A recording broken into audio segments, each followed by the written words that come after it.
Now we're going to take and dice up our shallots really quickly, and we're going to take and create flat sides.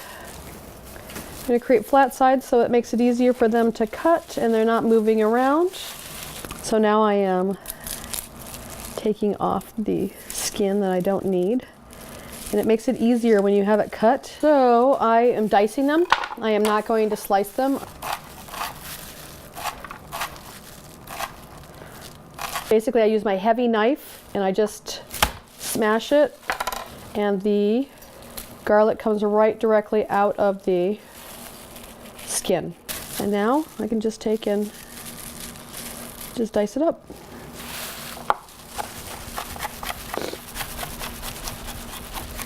And again, you can use a garlic press. It would work fine, but then you take all the oil out of the garlic and you don't have any little garlic chunks or garlic bites, which I kind of like in my food. So I'm actually going to mix my garlic and my shallots together.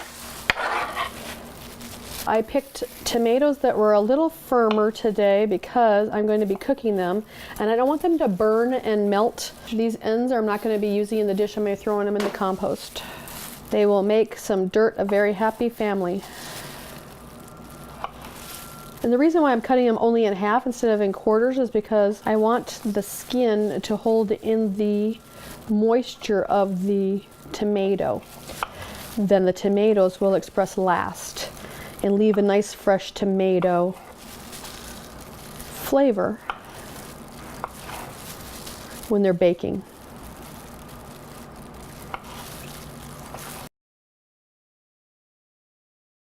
So we are going to be making our sauce for our chicken right now. I always start with I have a gas stove, so I always start with it on high because I feel like I can control the heat better that way, and it also sears the outside of the whatever I'm cooking in the pan, because I can always turn it down. However, if I am turning it low and then notice it's not cooking and then turn it up, I'm actually boiling the item that I'm cooking.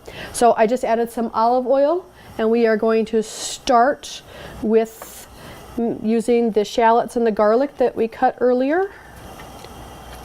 I'm going to take a little bit of each of them, and we are going to cook them until they're about translucent. And as soon as it starts, I don't know if you can hear it, but so they're starting to cook up a little bit. I'm going to add some salt and pepper. And every person, for me, cooking is a personal item, so I like salt and I like pepper, but I don't like a lot of salt. I like the flavor of salt, but not the effects of salt. So I use French gray salt in all of my cooking. You can hear them pop a little bit. That shows that they're nice and hot. You can probably start to turn it down just a hair. You want to make sure the bottom of the pan is still hot.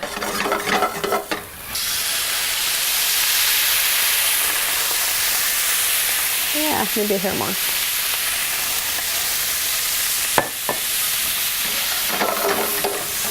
I'm going to add in my tomatoes that we cut a little while ago.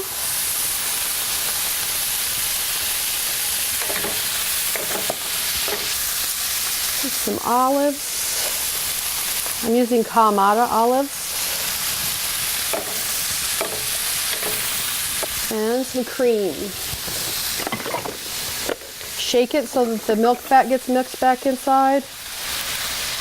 I'll put about a cup of cream in here. Cook it up. And this is going to be the sauce for the chicken. Let that cook for a few minutes. You can see as I'm making the sauce here, you can see that the tomato skin is starting to come away from the meat of the tomato, which means I need to simmer it a little cooler. So I'll put it on a low simmer.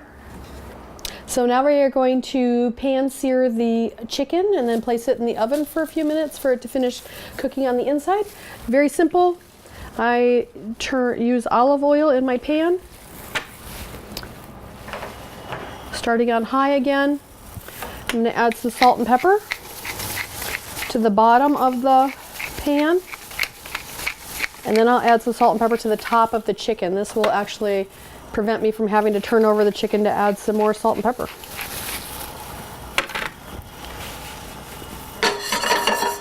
Get the bottom of the pan coated really well. Get the bottom of the pan coated really well. And then we're just gonna,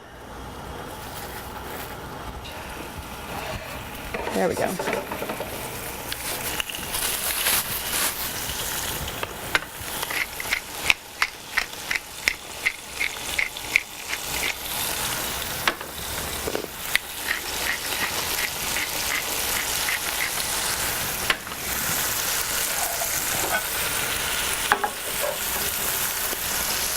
I'm looking for it to turn slightly brown.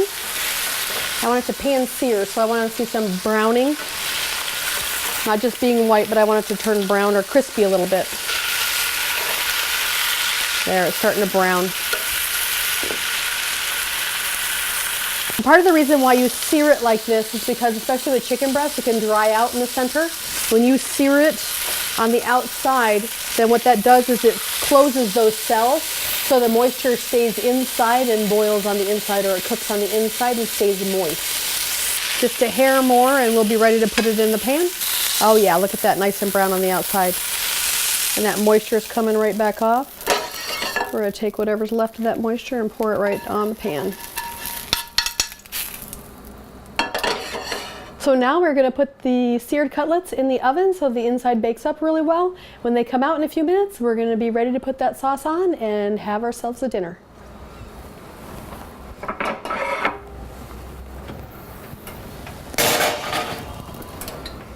So I mentioned earlier that I would not invest in a Cuisinart or a food processor or one of those stampers in order to cut my vegetables or my onions. But for a really cool toy, everybody must have a KitchenAid that does spiral cutting. For a lot of my customers, I have gluten allergies and so on, and so this dish could, while it could be put over pasta, I am actually going to spiralize some sweet potatoes and then boil them up. It takes about 2 minutes, and then we will finish serving the dish, and you can see how to make sweet potato pasta with chicken and the sauce. So here we go. I have the spiral cutter on. It's going to get itself centered and then work its way through. And I can do it really fast.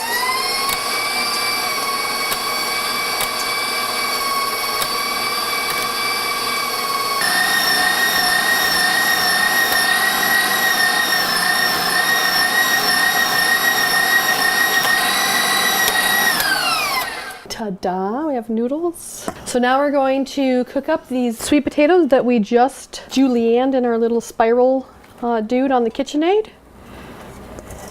It takes about 2 minutes for them to cook, a lot quicker than we would expect.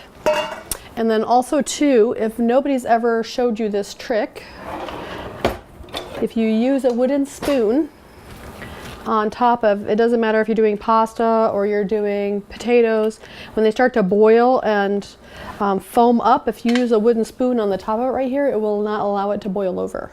So back in a couple minutes when these are done. Okay, so now we're going to pull the chicken out of the oven. Oh, look at that, nice and moist.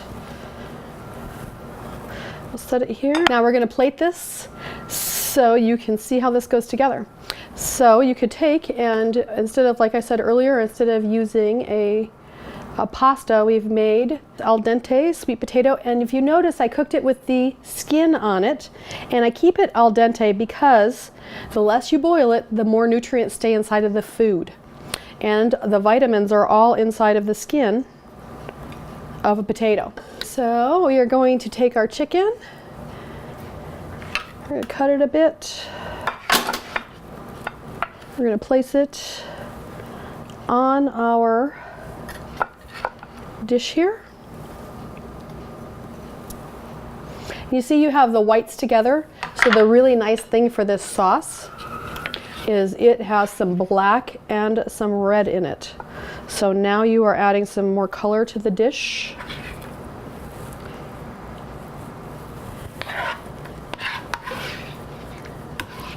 It's a really nice sauce here. You have your very nice colorful dish. And I believe we're going to take and add a little bit of basil to it. And how about some sun-dried tomatoes? I think some sun-dried tomato. Let's turn that over. There we go. I had to add a nice little dark red flavor. I use the ones that are in the oil. And ta-da! You have your chicken dish. If you like this recipe, please subscribe to my YouTube channel so you're notified every time a new recipe is available. It's what's in the food that matters. Eat organic.